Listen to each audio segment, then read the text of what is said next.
Hey, welcome back to another episode of A to Z, guys. It's nice to see you again. Once again, we come from different places because you know what's going on. Has him over there and me over here. Distance, safety, wash your hands, all that stuff. My name is Zero Remsen. I'll be your resident Yin. I believe Yin. One day I'm gonna get it down. Yin. I'm gonna go with Yin until I'm wrong. And if somebody thinks I'm wrong, put it in the comments so from I can ignore it.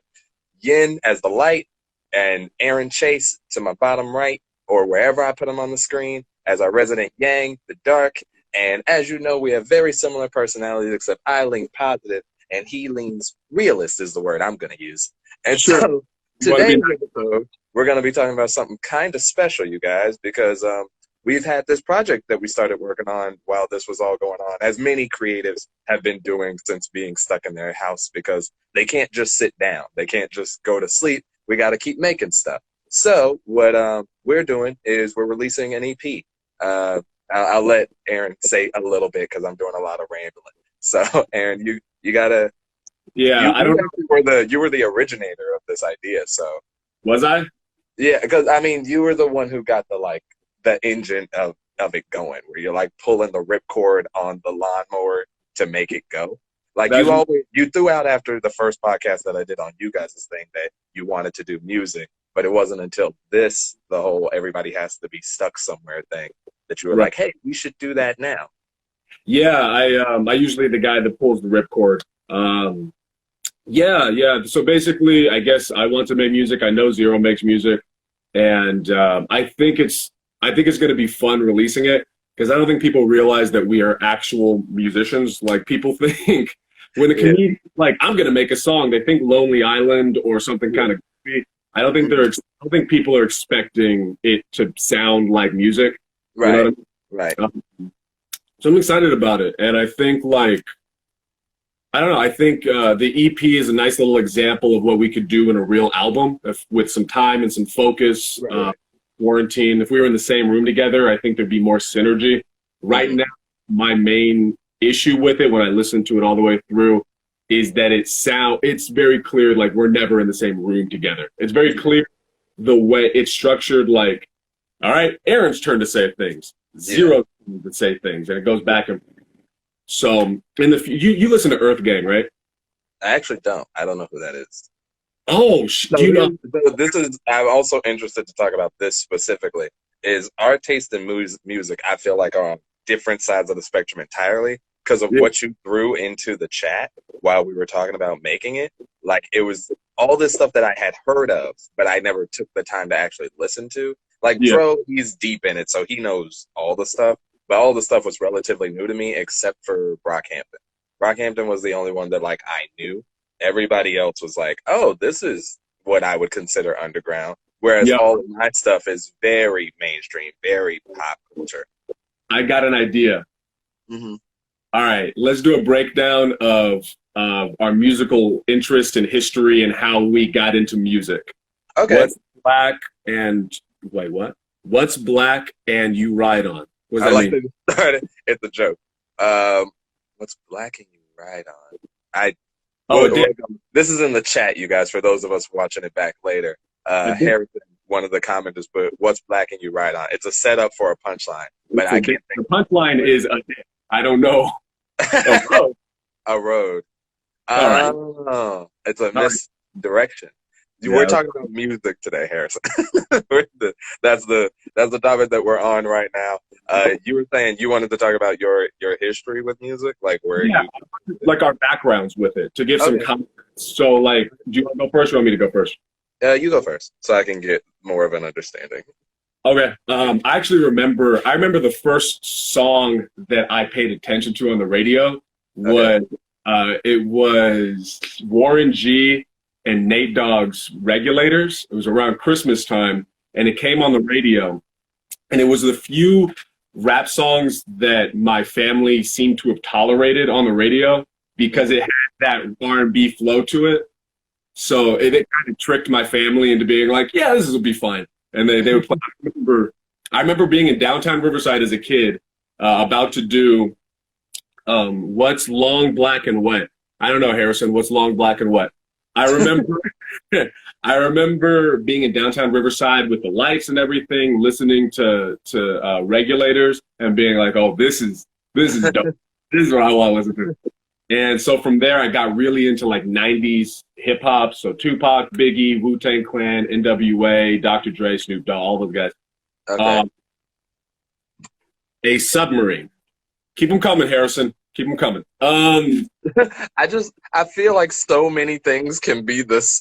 These setups are all like what's long black and white. It's like so many things, and then it's like a submarine. Do you know Harrison? You know Harrison? Yeah, Harrison. So if you notice on my IG, there actually are two tracks that I did do, quote unquote. Harrison was a guy that I met via doing a live stream with Jerome, and he threw me some beats, and so I did some songs with that, and those are the songs that are in that. So, but you were saying, so I'm trying to see. Tell me if you can hear this, because I'd like to. I'm listening to it for my own context. I pulled up Regulate to see if I like because I can't think of it off the top of my head. And tell me if you can hear it playing through. If not, it's fine. But who's smashing the like button if it's only you in here? I'm pretty sure it's Harrison. It's weird. My thing said it was only one person. I think it does that. It disappears. Are you playing it? No. Well, kind of, but it's not. Well, while you're doing that, I'm going to keep talking. Yeah, keep going. Keep going. Yeah. So then I was around high school. I went to YH I Can. I don't know what I mean. So around high school, I was really into like mixtures of underground rap, pop punk, regular punk, ska, Irish punk like Dropkick Murphy and Flogging Molly, Rage Against the Machine, Primus. So it was all very aggressive, like heavy beat driven, lyrical driven music. And I'm sure when you listen to the EP, whoever listens to the EP, you're going to hear that clear influence from any of my verses. It's usually very aggressive and like flow influence. And I was really stubborn about rap. I was like a rap purist. So when Lil Jon, when like the South started coming up and Chopped and Screwed started happening, I was like, this isn't real rap. I was You're an old head. I see. I was an old head before old heads were old heads. I was ridiculous about it. And Harrison says, what vibrates and makes sounds? Keep them coming, Harrison. So I just, yeah, man, like I was just really into like aggressive, lyrical, underground hip hop. And then around college was when I softened it a little bit. I'm going to say Tyler, the Creator, which was not soft at the time. Yeah, I'm like, he softened you? Like, when Tyler first came out, he was not soft at all. Harrison says a bumblebee. Good job, Harrison. So with Harrison is hilarious to me. I actually remember when Yonkers came out, and I watched that music video over and over again. Like I loved Tyler. That's interesting because I had the opposite reaction. When I first saw Tyler, it creeped me out. It like, thank you. It was like just everything he was doing and saying. It just like that, and like I kind of got it, like, or I didn't get it, and so like for me it was like, he's doing the like extra, like just it felt like not a spectacle. It felt like spectacle-esque, that it was like, and then he eats a roach, and then he's rapping about Bruno Mars and these people, and at the time no rapper was like calling anybody out, let alone pop stars. So it was like, oh, he's he doesn't like pop music, like he's an old head too, and he thinks that rap and music is supposed to be a certain way. So I put a bunch of stuff on him, and I was like, I don't like him. And then I started listening to the other stuff he had, and it also just went more and more like dark, and like just like the one song that he had that was like it was really rough. But then weirdly enough, the song that turned me around on it, which is again just my pop influence, is like Her. with Frank Ocean. Even Yeah. though that song was dark, it still had melodies and stuff I could rock with. And Yeah. then like there were certain lines that hit a little bit more. Like what's the part? I just want to talk to you and conversate because I usually just talk you and masturbate. And I like the way that that came together. And that's when I turned on him a little, but it wasn't until way later that it wasn't until Wolf that I was like, oh, okay. And then I was about it. Tyler was definitely one of the. Tyler reminds me of me in a lot of ways, and I think that's why I gravitated towards him. Was that when you're younger, Harrison says Flower Boy album is great, and I agree. Like when Tyler and I seem to have similar sensibilities, and I'd imagine we were both younger. There's this confusion and frustration, and so the music comes that way. And How old were you when you found Tyler? I was 19, 20. Okay, so just a little younger than him. Yeah, I'm maybe a couple months younger than him. Okay, okay. Which also threw me off. Like that was the first moment I got a hit of like, oh, people are becoming successful at my age now. Like I need to do something. Yeah. And I didn't do anything, but that's a whole other thing. Molly is a great song and Wolf. I agree, Harrison. Keep them coming, Harrison. Keep them coming. So so then as I got older, I gained more of appreciation for when I was 18, I taught myself bass guitar. Oh, okay. Yeah, it was my 18th birthday. I got $200, and I was like, I want to buy a bass guitar because I watched I Love You Man. Have you seen I Love You Man? Yes. Remember? Really... Yeah. I shit you not. That was the only reason I wanted to learn bass. And so, what a cartoony reason. Yeah, and so I was gonna go buy a bass guitar. Then my mom started telling me, "Don't buy a bass guitar." And made you want a bass guitar more? No. Then I was gonna, because she had been doing that my entire life of like, hey, I want to do this. Nah, fuck you. Don't do that. And so I was about to get defeated. I was about to be like, fine, whatever. And then my friends were like, no, man, if you want to buy a bass guitar, we'll go with you. And then that was the first step away from my mom's bullshit, like in a really big way, where I realized like, oh, I'm not a fucking idiot. Like I know how to learn things, like on my own. I can learn things if I'm interested. And bass guitar was one of those things. So then time goes on, and through bass guitar, I got an appreciation for jazz and blues and funk. And then, music and time changes. But that's essentially my musical timeline. Okay. I'm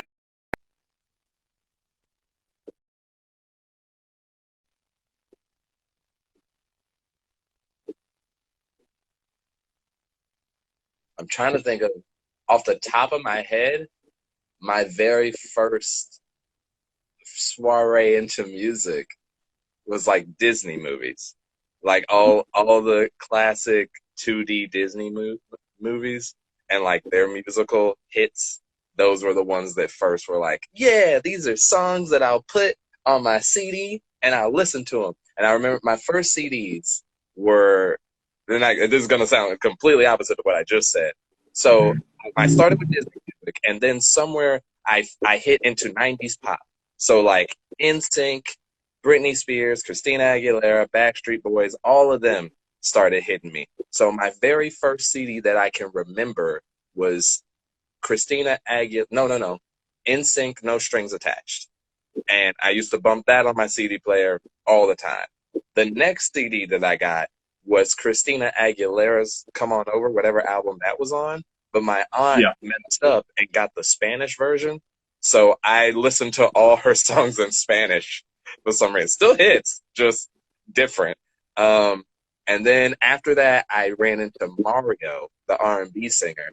The one who's like, I want to know your name. Dun, dun, dun, dun, dun, dun. It was like, and you say he's just a friend.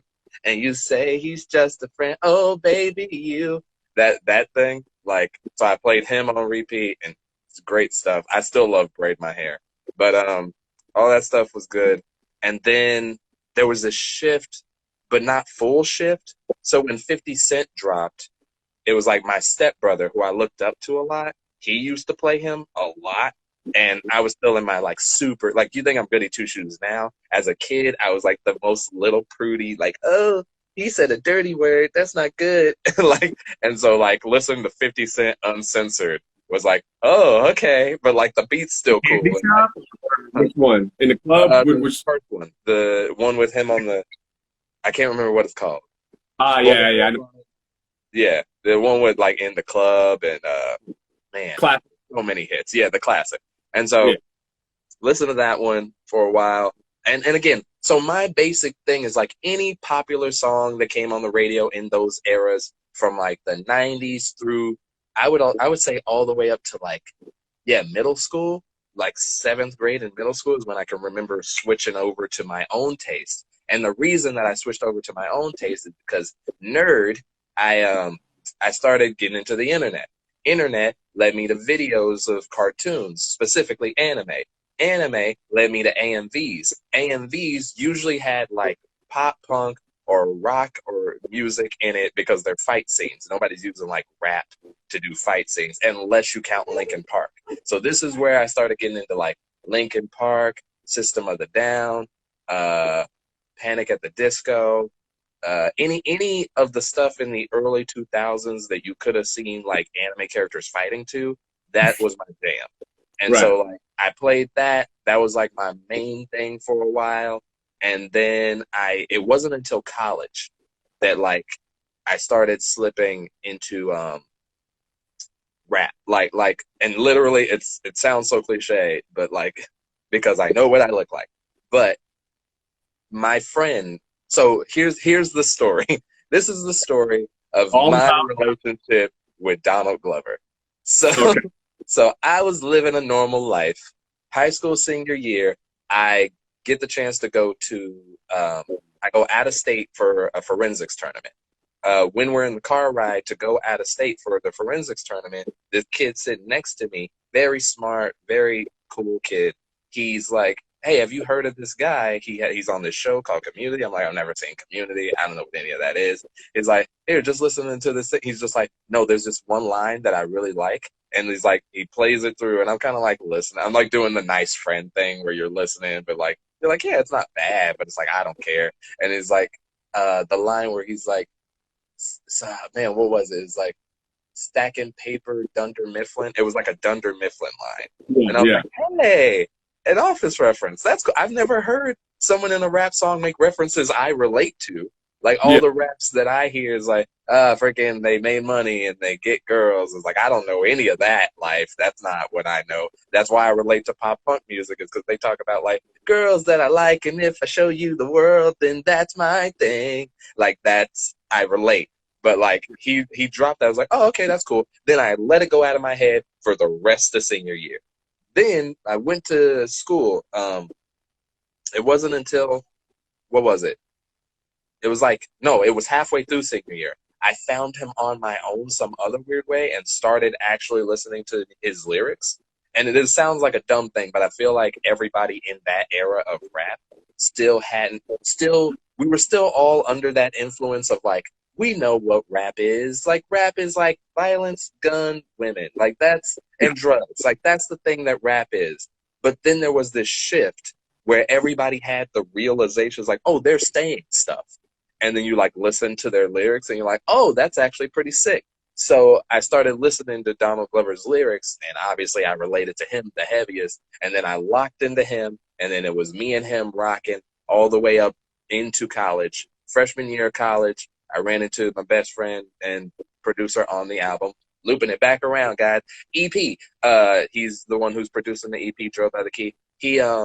I ran into him in college, and I was listening to it in the lobby of our college dorms, and he came down and he was like, "Who you listen to?" I was like, "Oh, this is Childish Gambino." He's like, "Oh, you like Childish Gambino?" And he like started trying to relate to me about rap music, which at the time he's literally Donald Glover was like the only rapper I really rock with. So I'm like, "Yeah, no, totally." And then that was my friend. And so then he showed me more and more rap people, and as time came along, I just started opening my mind to like what all rappers were saying, and same with R&B artists. And then The Weeknd dropped, and he even more opened my ideas of like, oh, he's saying stuff, but it also sounds really nice. Like I could not listen to his lyrics and it's fine, and I would still love his stuff. But when I listen to his lyrics, it like hits deeper.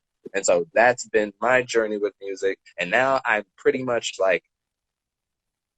I don't really happen upon new music. Like this is something we were talking about with the marketing side of our thing, is like more people than not just have music kind of happen to them now. Like if your friend group isn't already bumping the thing, then the odds you're gonna find that thing are so low.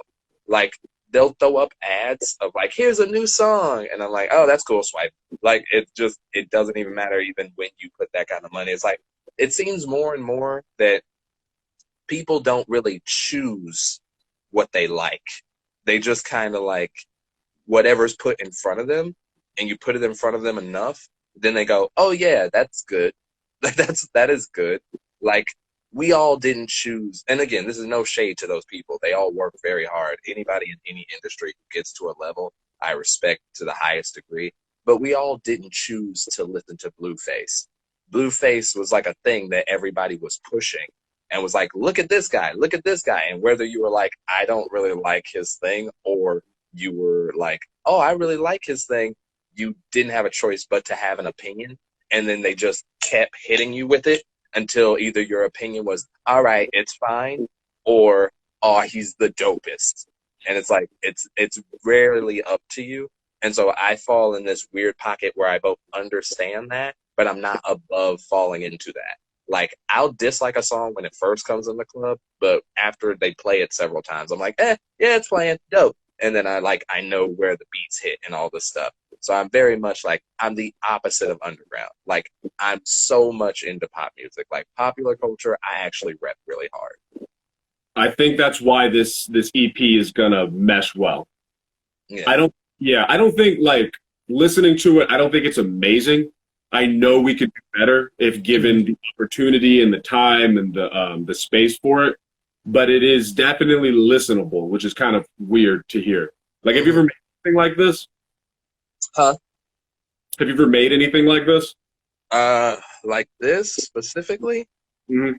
Kinda. But again, it's one of those, like, there's a lot of different projects that I've had that just didn't go anywhere. I mean, you know that whole songing game.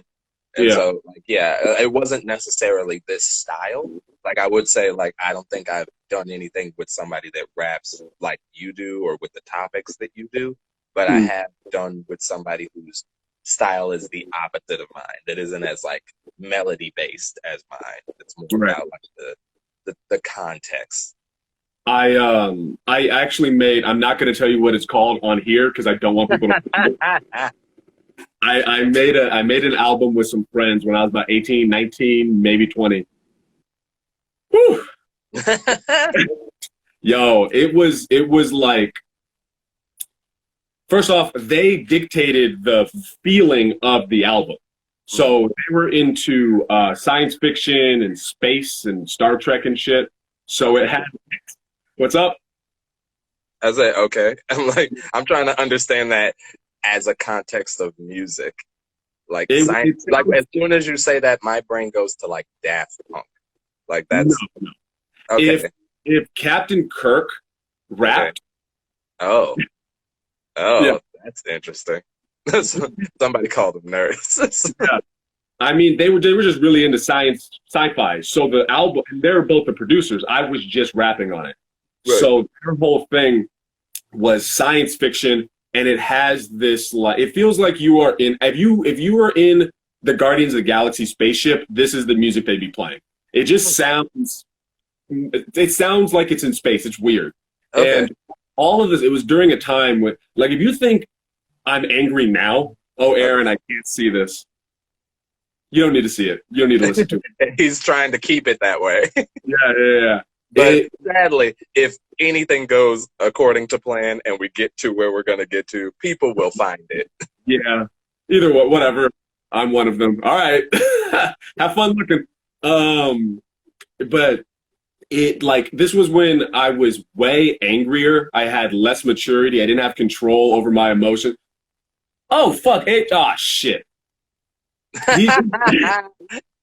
So he knows what it is. So this is one of the producers. Wow, this is meta. Yeah, AJ, I didn't know that was your fucking handle. Yeah, I made an EP with this dude. So when it comes out, I'll send it to you. He's one of the guys. Dude, how would you describe the album? Because I was like, I went off on people. How do you get a nun pregnant, Harrison? I don't know. Can you answer it? Go for it. But I went off on people. Okay. I like you name dropped. No. But if you were making diss tracks on a science album, I said way over the line shit. Like, oh, no. I went after an ex-girlfriend's dad and family in the meanest, vicious, like, you remember the Drake versus Drake Pusha T? You remember how Pusha T? What's up? Do you mean Meek Mill or Pusha T? Because those are two totally different but equally brutal rap battles. Pusha T. Okay, Pusha T. Like, he should not have been bringing up that guy's son. Yeah. That's not appropriate. You're bringing in a child to a rap battle. That's not okay.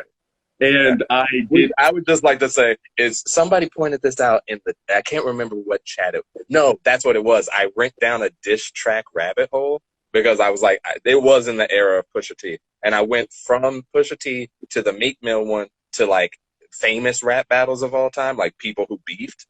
And like I went to the comment section of like, I think it was Ice Cube to NWA or something. And it was like, man, and kids today no, it was the Tupac song. The one against Biggie, like, you in the clique you claim. And I was like, and then someone in the comments was like, and people think people nowadays like are going over the line. And then I listened to Tupac's lyrics. I'm like, they right. He didn't give any cares. He said, I had said, like his whole first part of that before he didn't even like now rappers won't even say the name of the person that they're talking about. Yeah. Like then he straight up called out the crew. He said, I had sex with your wife. I don't with any of y'all. I was like, holy. Harrison, Johnny Depp, Boba Fett. Wait, hold on. This chat got weird. AJ said, Boba Fett listening to music when he's depressed and on drugs. That's a good way to describe the album.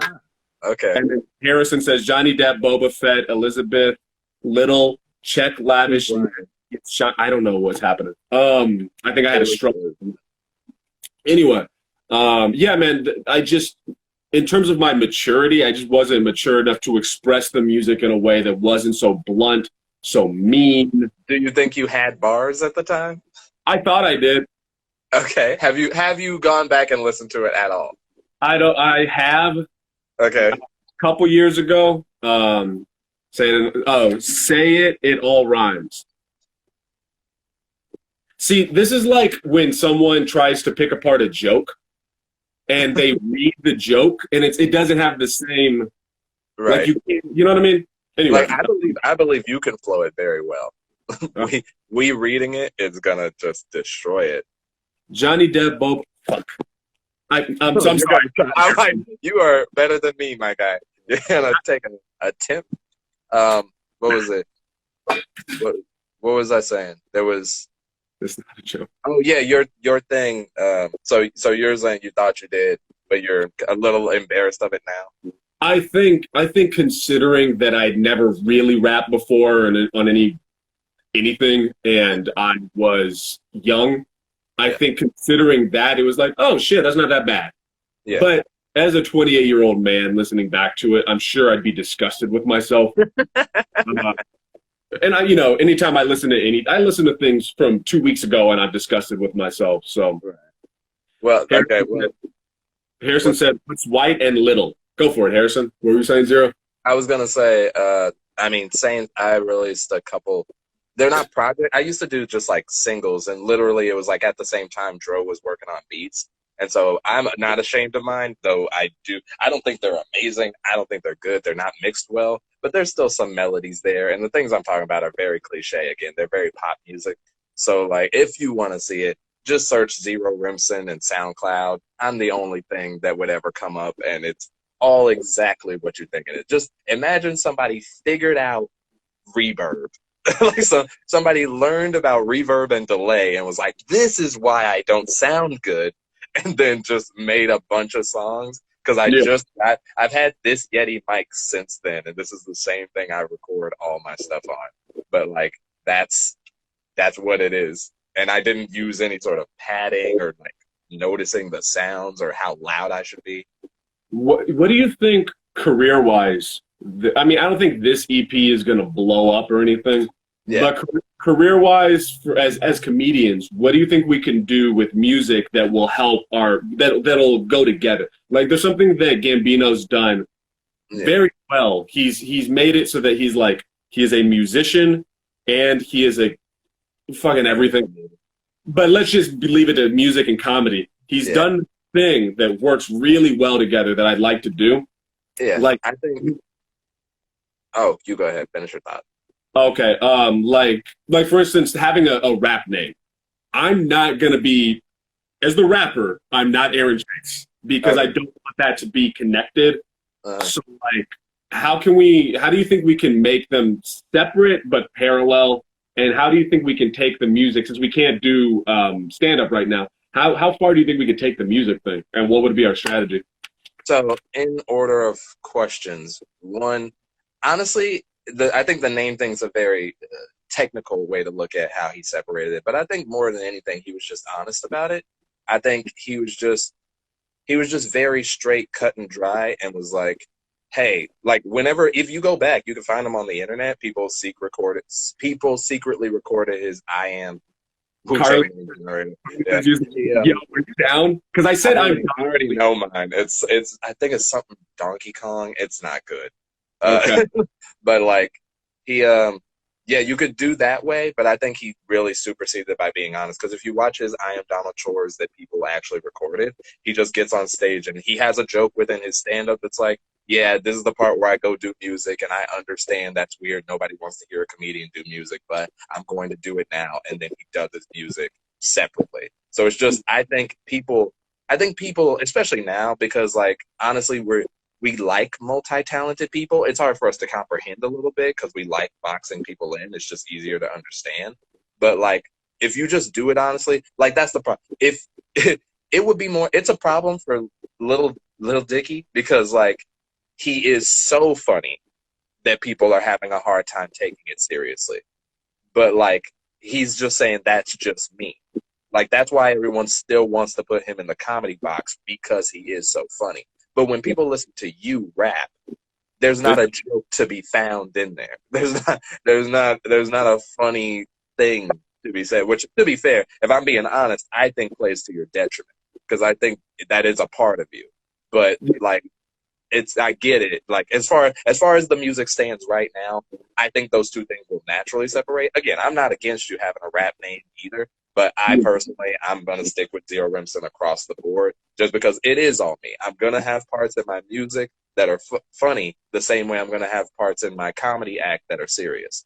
Like as long as I'm honest, like once I'm doing the songs, and I think as far as like performance wise, if you were talking like, oh, when do we do music? When do we do freaking comedy? I think it would be a nice like you could do it as we could be our own openers. Like you know how you guys used to have musicians come on and they would do this first half and then comedians would come on after that. We could just do the first half as musicians and then bring us up as comedians. That's the simple thing to me. I The did. neo the neo hippie says y'all watch the new Louis C.K. special. I did as well. I did. I thought it was good. I didn't think it was his best by far. I preferred the 2017 one he released before he got in trouble, but I did like it. I There's something I learned about that special recently, but we'll talk about it later because I'm trying to stay focused on the Yeah, music. focus on music. We'll talk about it. The neo hippie, just for context, right now we're talking about this EP that we're dropping on the 25th. Come check it out. So we're going to stay in that lane, just so you know. Um, but yeah, in terms of performance, man, you'd be down to perform this stuff live because I would. Yeah, I think we would have to ease people into it. Like obviously we can't perform all the songs, but like pick like maybe two. That's like a 10-minute set, and then like just put it on the front end of like a show, you know. I think. How long is the EP going to be, roughly? The EP altogether, as it stands right now, even if all songs are 2 minutes, that would be 12. But I don't think every song is 2 minutes. I think I think most of the songs are like 3-4. Because I say that because we could, I don't want to say the place. You're gonna know the place though. The place that all the comics in the IE know for stand up comedy. You know what I'm Giant saying? Tree? Tuesdays. Yeah, Giant Tree. Okay, yeah. I mean, I'm very close with the manager there, and I'm sure when all this is over, he's gonna want entertainment out the ass. And Yeah. I'm thinking we could just perform there to practice and Yeah.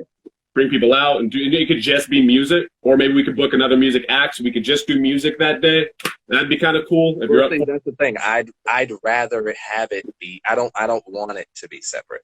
Like I mean, I do want it to be separate. I want when we do music that they respect it as music, and when we do comedy, they respect it as comedy. But at the same time, I don't want it to be like, okay, this day I'm just doing music. This day I'm just doing comedy. It's like I want if we're gonna do that, I'm more than down to do that. But if we're doing that, I say we make it synergistic so that Oh, it's not competing. Because at a certain point, you do make it like, oh, they're doing the music thing. Like Bino had this problem. This is a very meta problem, and it's oh, like after like years of fame. So he got booked to do a show as a DJ, and they put him on the poster as a musician.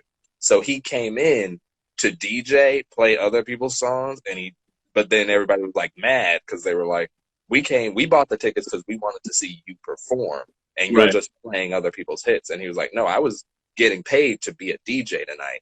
But he went ahead and performed a couple things because he felt bad for the people that did pay to see him. But right. like, I don't want that mix up. I don't want people to be like, I'm here to watch them do music. What comedy? I'm here to watch them do what music? It's like I want people to know that we do both. Do you think we could set up a show then where you and I, maybe we'll get another comic, one of the Buddy System comics, Will or George or something. We'll have comedy. It feels like comedy should go before music. You think? I mean, we can test it. I really don't care about order. My logic is just it's easier to go from laughter to like music than it is the opposite way, I feel like, but I don't know. Either way, Well, yeah, I'm fine to test the theory. yeah, we could set up I mean, I know how to set up shows at this point and produce them. Do you know how to do that? Have you done that yet? Yeah. I just again, I found my weaknesses in that, and a lot of it, the 2 or 3 shows that I did put on, they mostly fell apart because of bad communication with management. Okay. Well, we could work together on it and then set up a It was nice seeing you. ZAJ. We'll talk. I'll message you after this. Yeah, man. I'm thinking we could once shit settles down, all the yada yada yada. We could set up a show somewhere, and I can fix the communication part with management. I'm really good with that. And we could set up a show that's buddy system with music. I think that'd be really fun. Yeah. Yeah. Again, yeah, I'm down. Uh, what was I gonna say? So what? Okay, what? If you had to say what would you say your goal with the EP is? Like, what do you want a person that listens to it to feel having walked away? Do you care? Are you like just take it for what it is? How do you? What were you trying to convey, or what do you want to convey? What What's I'm trying to the I think part of it is the petty part of me, and you're going to hear. I think when you listen to it, there's a lot of pettiness that you can feel within some of the raps. okay? Particularly the last one. The pettiness in me wants people to hear it if they know me and they know my comedy. I want them to hear it and be like, "Oh shit, huh? He really, really like this is not a game. This is he's really rapping. This really Right. is a thing."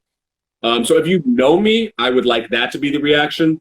If you don't know me at all for comedy, you don't know me as a person, I would like the reaction to just be enjoyment, just to hear it and be like, oh, I want to listen. I want to keep listening to this. I relate to this. So that's kind of where I'm at with it. What about you? Yeah, same. I mean, mostly mine is just enjoyment. I have way less of an attachment to the idea of it being real music or not. I just don't subscribe to that theory in general. Like Yeah. I do consider Lonely Island a legitimate band. I consider every band that makes me laugh. I feel like that's a very, very intense skill if you can manage to pull that off. Yeah. Like, yeah, it does take a certain amount to like, yes, when you decide to go funny, you don't have to focus so much on how good it is as a song. Yeah. But I still think that's a very, very, very specific skill. But so to me, I never had that. So I'm like, yeah, my baseline is just enjoy it. Like, just enjoy it, man. Like, I don't, again, it's like you said up top. It's like, I don't expect this to do numbers or anything. It's just like, honestly, it's just like, we did a thing. Here's a thing. I hope you listen to it. We created a thing. I hope you enjoy the thing that we've made.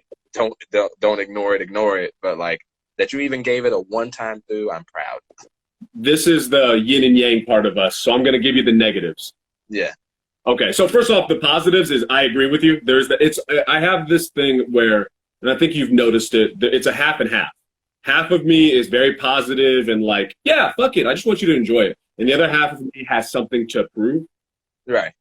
And I think that half is because I've been put in tiny boxes my entire life. I don't know if you felt it, but people have just been people say like, people look at me as very one-dimensional, I think. And so this is a side of me that I don't think most people understand even exists. Right. And so and this is something I got to work on. Like, and I think I've been doing a lot better at it with just focusing on myself and caring less about what other people think. Like when it comes to stand-up, I care very little about what other people think of my comedy. Okay. So if other comics don't like me, which I know they don't, they even let me know. If other comics don't like me or my material, it is what it is. But with music, it's newer, and I know that that's a new hill to climb. And so there's something about it that feels more personal to me if someone does not like or at least respect the music. Okay. Which I think is interesting. Saying it out loud is the first time I've even really thought about it in this way. Yeah. And so it's because it's something new so where comedy now you've kind of built up a like thick skin to. Yeah. Music is a new way of expressing who you are, and nobody's ever even seen it, let alone like had the moment to critique it or say that it's not music or is music. So it gives you a like, you feel like you have to prove that it is music first and foremost. Yeah, and part of that, so I think, and this has negatives and positives too. I think the negatives are that it's like that's not healthy, man. Like art is art. Put yourself out there and leave it and it is what it is. Right. But the other part makes me hungry and excited. And like, I think there are some of these bars that I make where I come out swinging because I know that I'm going to be under a lot of scrutiny with it from the people who know who I am. Yeah. And so I flip-flop between this free-spirited artist type that's like music and like aggressive, competitive, mean part of me that's like, but fucking music. So right. Yeah. That's always a thing I found interesting. And once again, we come back to a place of like our background totally different. Where again, I like you asked me earlier, the only box that I could say I was possibly put into is like recently, and it's not really even a box because that dude's box is so big. The only box is a Gambino box. Like people think that I'm him or like I'm some version of him, and it's like it's fine. Again, and I think I address it in one of the songs. Is like I can't be mad because that dude's the GOAT. Like he's amazing. I get it. I take it as a high compliment, but also I'm me, and so it's like we just relate very heavily. It's not that we're the same, but that's the only box. And even then, it's like okay, like yeah, I mean. Like okay, sure. I guess I am like I have similarities, so I don't feel like I had to prove anything because everybody has always been like, yeah, you're doing it. like everybody's always been like, yeah, sure. This thing you did that you recorded on your phone, it sounds horrible. Good job, buddy. You made a thing, like a golden star. Which, like you said, it does have its downside. Like you said, I would hard argue. I think that's the same reason that why you made the buddy system, why it is where it is, and why you do push and all that stuff, because you're hungry. I don't have that. Like, I don't, I like, literally, it's like, this is a nice thing that we're doing. I like it. It's fun. It's totally a thing. I don't, I don't, I don't, I don't care how, if people think it's real or not real. I don't care if people, like, I want people to like it, but if they don't like it, well, I could never control that. Because to me, I was never going to be, if I can't get everybody, then I don't plan on trying with anybody. Like, it's like, then, okay, then whoever's going to like it is going to like it. I had a moment recently that I want to know what you're. Okay, I'm going to tell you what happened, and then you tell me how you would react to it. Okay, we got 10 minutes. All right. I was talking with an old friend from college, just catching up, and she told me about her life, and I said, yeah, still doing comedy, yada yada yada. And her response to that was, "You're still doing that? Like, you're still trying to do that comedy thing?" Okay. And she hasn't seen me in many years. She doesn't know who I am. She doesn't know what my life has been like. Mm-hmm. But that's really insulting. I hear that a lot when I talk to people, like at work.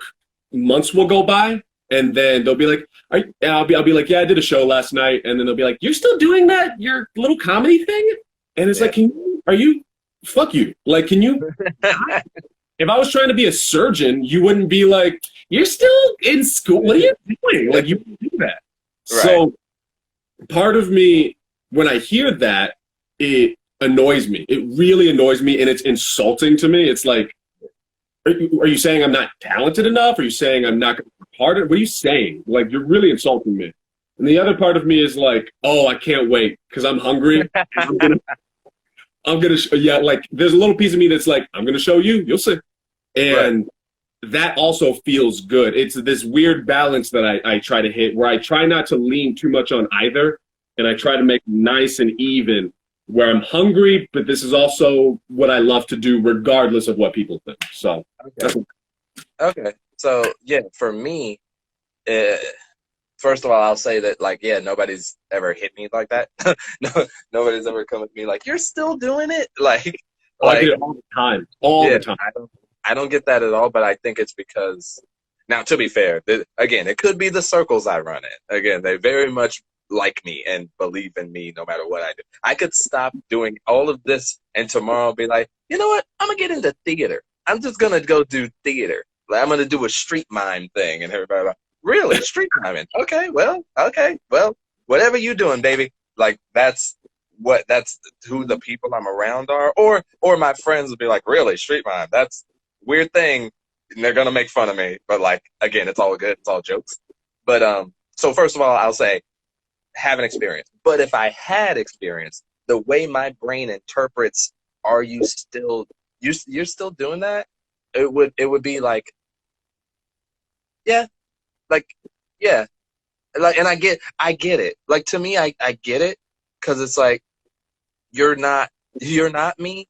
And I get where I started and how I was before I knew what it takes to do it.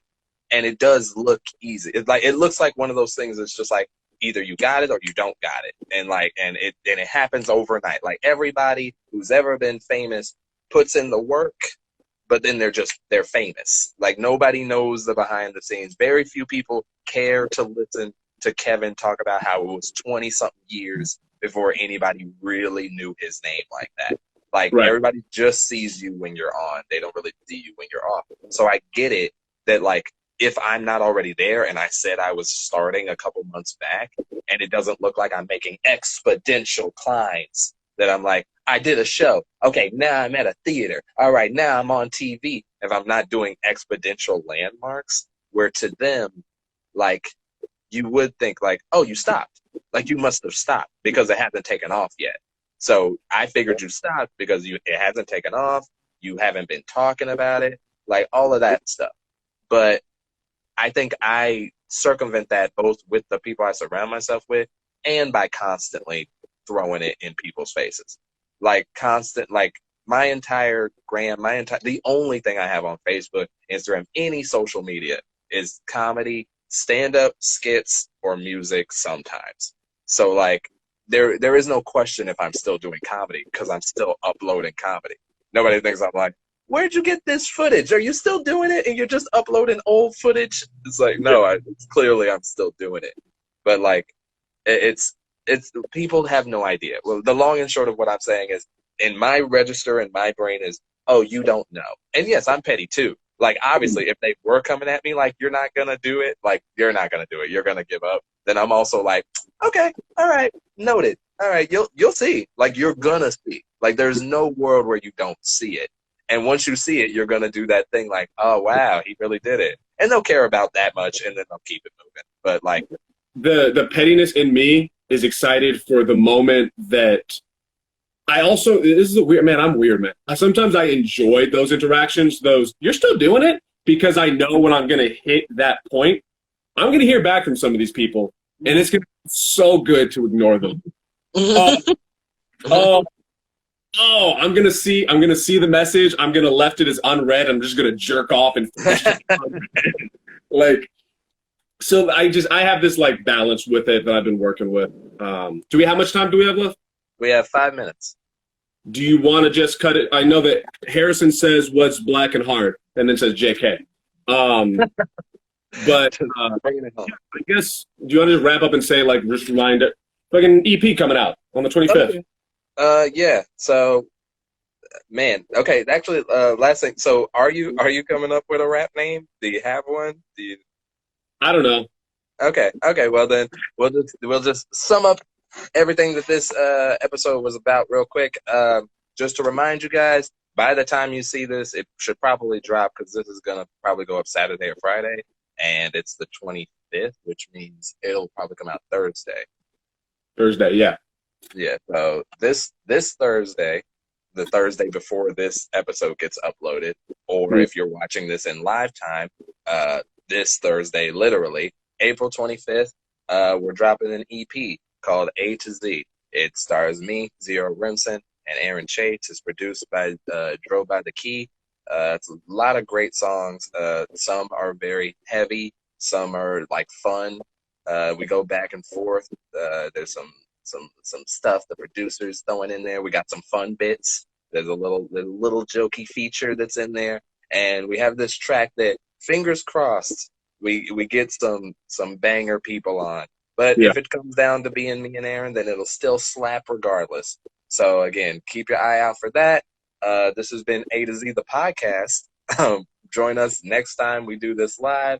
Or if you don't catch us live, which, we're still not to a total schedule yet, you can find us on Buddy System Comedy on YouTube. You guys, Buddy System Comedy, episodes 1 and 2 are already up. And so, have a good whatever your life is doing. All right. Any final thoughts? Bye, Lisa. Bye.